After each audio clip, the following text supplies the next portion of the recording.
Hind focus news में आपका स्वागत है। नजर डालते हैं आज की खबरों पर।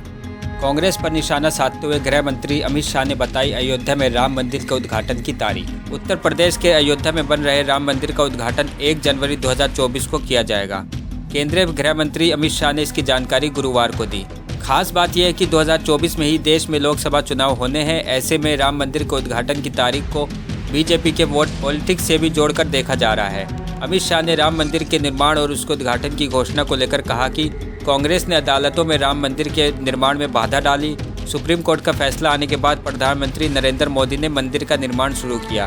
बता दें कि प्रधानमंत्री नरेंद्र मोदी ने अयोध्या में 5 अगस्त 2020 को राम मंदिर निर्माण के लिए भूमि पूजन किया और मंदिर की आधारशिला रखी थी।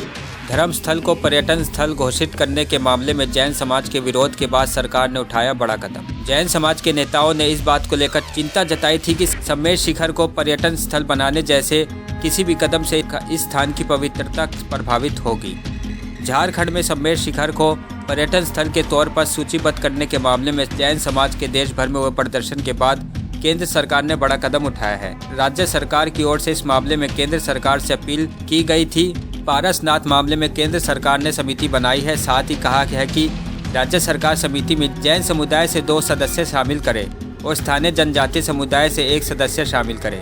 केंद्र की ओर से 2019 की अधिसूचना के खंड 3 के प्रावधानों पर रोक लगा दी गई है। साथ ही कहा है कि 2019 की अधिसूचना पर राज्य कार्रवाई करे। पर्यटन इको टूरिज्म गतिविधियों पर तत्काल रोक लगा दी गई है।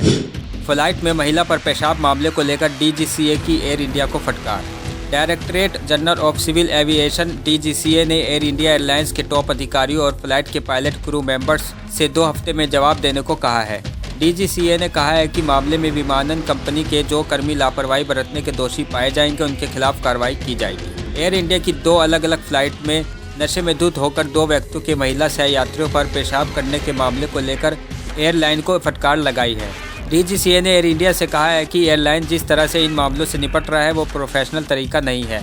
दरअसल न्यूयॉर्क दिल्ली की फ़्लाइट और पेरिस दिल्ली की फ़्लाइट में महिला सहयात्रियों पर पेशाब करने के मामले में एयर इंडिया और डीजीसीए को रिपोर्ट सौंपी है। एयर इंडिया ने रिपोर्ट में बताया कि महिला यात्री और पुरुष पैसेंजर के बीच बाद में आपसी समझौता हो गया था, जिसके बाद महिला ने पुरुष पैसेंजर पर एक्शन लिए जाने की मांग वापस ले ली थी। इस रिपोर्ट पर डीजीसीए ने कहा कि एयरलाइंस का ऐसा रवैया सिस्टम में नाकामी को दर्शाता है। हल्द्वानी में फिलहाल नहीं चलेगा बुलडोज़र। सुप्रीम कोर्ट ने 4000 परिवारों को दी राहत। कोर्ट ने कहा कि आप केवल 7 दिनों का समय दे रहे हैं और कह रहे हैं कि खाली करो। यह मानवीय मामला है। लोग 50 सालों से रह रहे हैं, उनके पुनर्वास के लिए भी कोई योजना होनी चाहिए। उत्तराखंड के हल्द्वानी में अतिक्रमण पर फिलहाल बुलडोज़र नहीं चलेगा। सुप्रीम कोर्ट ने इस पर रोक लगाते हुए नोटिस जारी कर रेलवे और उत्तराखंड सरकार से जवाब मांगा है। कोर्ट ने कहा है कि आप सिर्फ 7 दिनों में खाली करने के लिए कैसे कह सकते हैं। हमें कोई प्रैक्टिकल समाधान ढूंढना होगा। समाधान का ये तरीका नहीं है। ज़मीन की प्रकृति, अधिकारों की प्रकृति, मालिकाना हक की प्रकृति आदि से उत्पन्न होने वाले कई कोण हैं जिनकी जांच होनी चाहिए। सुप्रीम कोर्ट ने उस जमीन पर आगे के निर्माण कार्य और विकास कार्य पर रोक लगाई है। 7 फरवरी को इस मामले में अगली सुनवाई होगी।